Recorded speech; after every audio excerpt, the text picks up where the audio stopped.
There's one hormone that can block fat burning no matter how hard you work out or diet.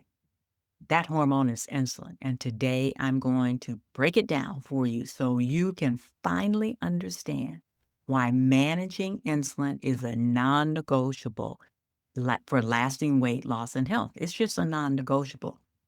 And if you have been following me during this 30-day series, this is day 8 in the series where I'm going to again emphasize and talk about the hormone insulin because it's so crucial that you manage it, that you control it, and that you understand it so that you can move away from pre-diabetes and maybe even type 2 diabetes. Okay, let's get started.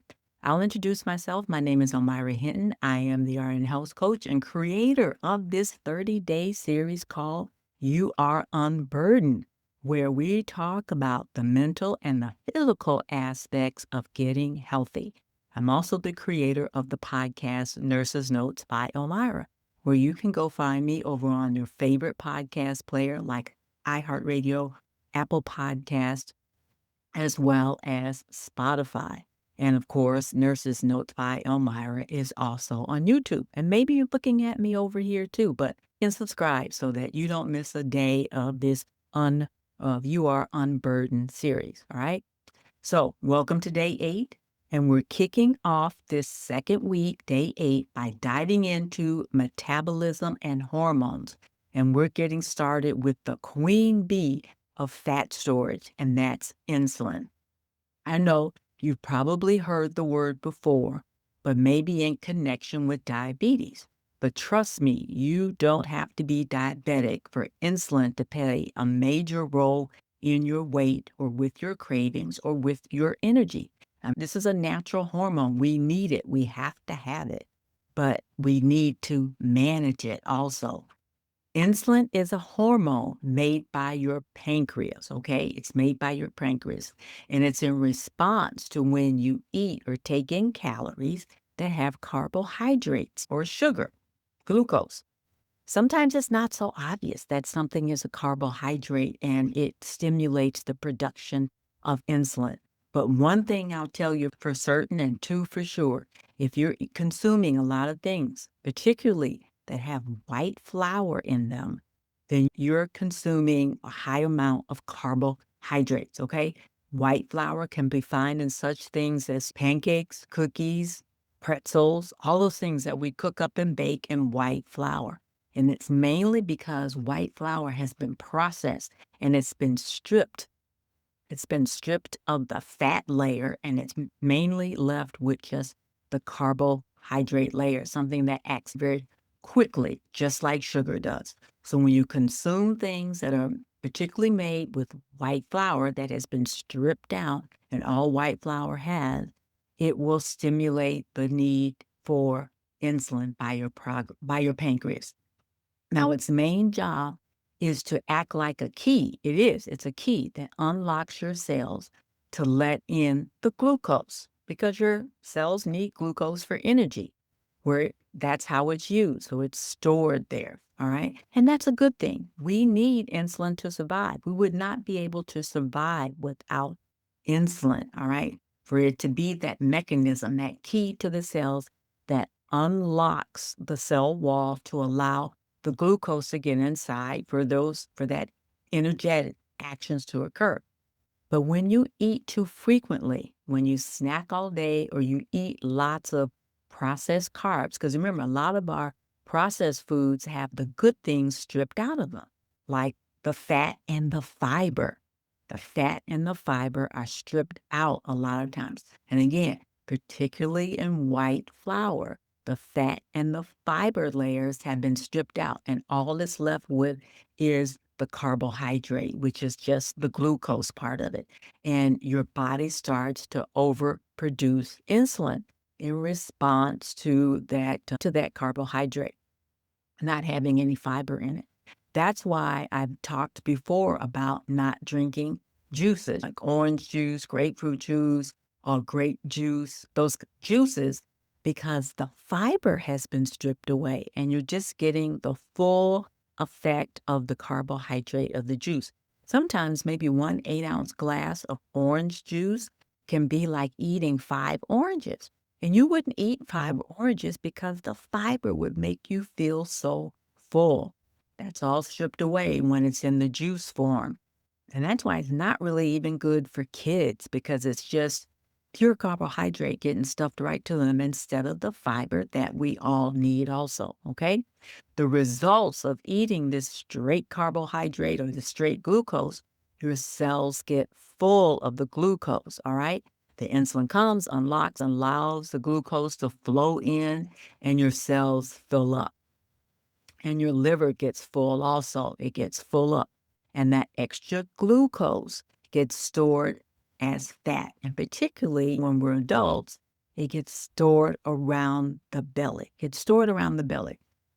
So when those cells are all filled up because you've expended all the energy that you're going to expend, maybe you've eaten your dinner and you go sit down and watch a movie or something like that, or maybe you even go and do a bit of a bike ride, but you only burn 300 calories and you've taken in 1,000, particularly in a meal, a fast food meal, you might get a lot more calories than what you expect, than particularly what you're going to burn. And the bodies and the cells say, okay, we're all full. The liver's full, the cells are full, your muscles are all full. What do you do with the rest? It gets stored as fat. Gets stored as fat. I call it deep storage because you really have to go deep down in order to get it to get released. Over time, if your insulin levels stay high, and that's usually because of snacking and eating these processed foods, these foods that are high in carbohydrate, high in sugar, the cells stop responding. You think about it, it's just like anything else. If you're constantly tapping on something, you somewhat become deaf. So the cells somewhat become deaf of that call for the insulin to unlock the cells. And the cells just go, no, we can't take anymore. And they become resistant. What really becomes resistant is your liver. Your liver is asked, the extra calories or the extra glucose is brought over to the liver and asked to be stored. And the liver just says, too much. I can't do it anymore, literally. And that becomes insulin resistant. So then the pancreas, seeing that those glucose levels in your blood are staying elevated, produces more insulin to force the cells and to force the liver into storing that fat. So it has to turn it up a bit. It has to push even harder. You remember, just if a door won't open, you have the key, you put the key in and you turn, you go, oh my goodness, this door won't open. I got to push even harder. Or you might call a neighbor over, a friend or someone else to push even harder to get that door to open. Think about insulin production being that same way. The cells didn't respond, the liver didn't respond, so the blood sugar levels remain elevated. And so the pancreas sees that and in response tries to produce or does produce even more insulin to force that key, to force that door to open for that storage. And this just leads to a vicious cycle. Higher, more insulin, more fat storage, more cravings, more weight gain. All goes hand in hand together. If you don't address the insulin resistance, it doesn't matter how clean you eat or how much you exercise. Your body will stay in fat storage mode, okay? If those levels stay high, if those glucose levels remain elevated in your blood, that call for more insulin keeps going to the pancreas, and the pancreas keeps producing more and more insulin, okay? So your body will stay in fat storage mode because insulin is out and about. It's circulating at high levels in your blood, and it shuts down all the fat-burning hormones. Insulin shuts down all the fat-burning hormones. When insulin is out, it is the queen. It will shut down all fat burning. It is a fat storing hormone, okay? But there are some ways that you can start lowering your insulin levels today, okay? Even right now. Reduce snacking in between meals. Give your body a break, okay? I'm a big advocate, and just by physiology, I know that it works. Intermittent fasting. And you might be on medications or whatever. So it's up to you. You have to evaluate this. You need to talk to your healthcare provider about this, looking at adding in something like intermittent fasting. And that can look like just not eating in between meals, having your healthy breakfast in the morning. That includes your fat, your carbohydrate, and your fiber in your meal. And then being sure to wait 4, 5, or even 6 hours before you eat your next meal. Again, decrease the amount of processed food you're eating. Get in those fresh fruits and vegetables. Get in those fatty proteins so you can stay satisfied longer. Get that stuff into those meals. And then don't snack in between meals. Reduce your snacking, because for that 4 hours that you're not eating, your body isn't calling for insulin. So the liver actually gets a break, all right? The other mode of intermittent fasting that you can try or look at incorporating in, remember, you got to evaluate your situation. I don't know your meds or what you need to do. You need to evaluate your situation. But there's also a possibility of a 12-hour fast. Now, this is what that could look like. Let me break it down to you. You eat dinner or something, you finish all your meals and you're eating by 7, 8 o'clock at night, let's say. Okay.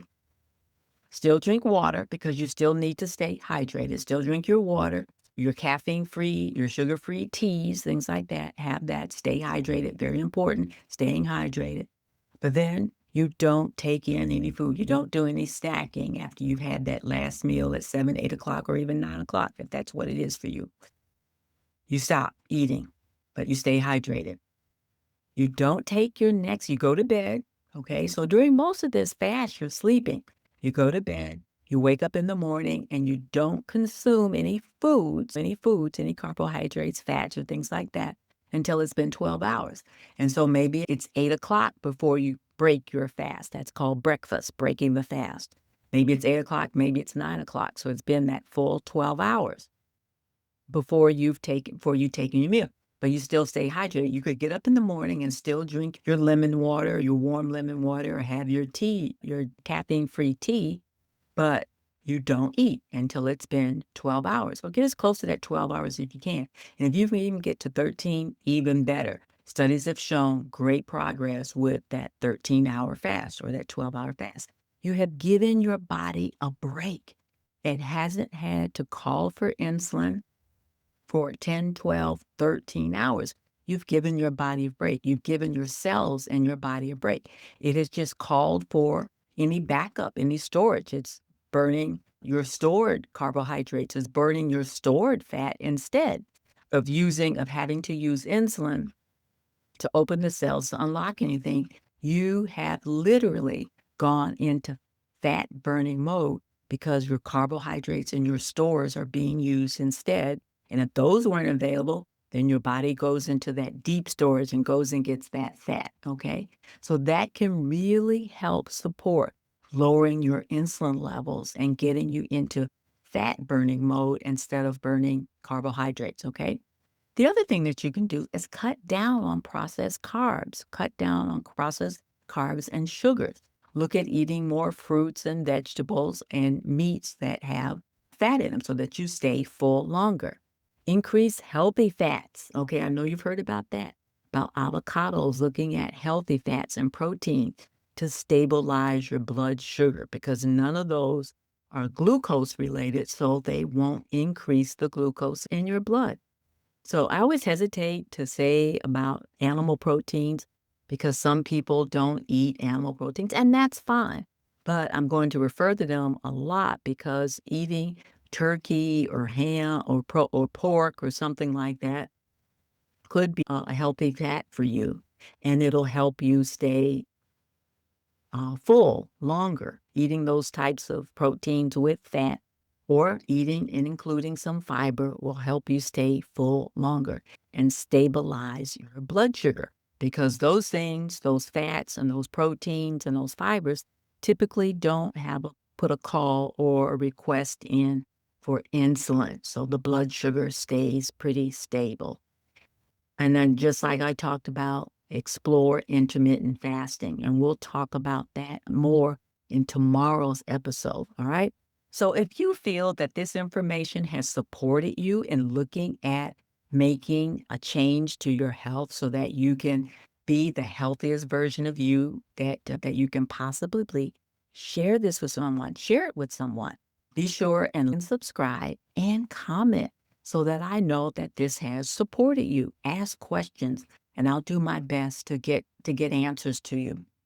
Also, don't forget you can visit my website, www.thernhealthcoach.com, and just hit that book now button, and we can book a 15-minute conversation to see how maybe I can support you if we're a good fit for each other for taking your health, your mental and physical health to that next level.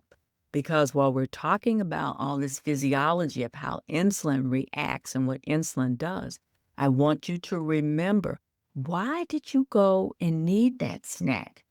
Was there something going on mentally? Was that a habit that you went into? And we'll also discuss that more in these episodes as to why you're needing or feeling like you need to snack.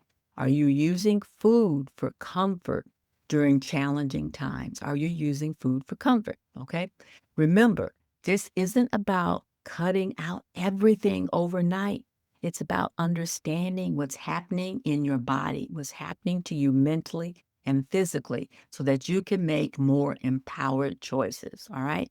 Now, here's your reflection prompt for today. Where in my daily routine might you be spiking insulin unnecessarily? Think about that. What are you taking in? What's one small change that you can make to reduce that? Don't forget, what's your aha moment in this episode? Comment below and let me know. And don't forget to download the companion guide so you can track your insights today and your reflections for later in the week. Tomorrow is day 9, and we'll be diving deep into leptin and ghrelin, the hunger hormones that control your cravings. Trust me, you won't want to miss it. Keep unburdening yourself and keep showing up. You're doing amazing. And I will talk to you. I'll see you tomorrow. Bye bye.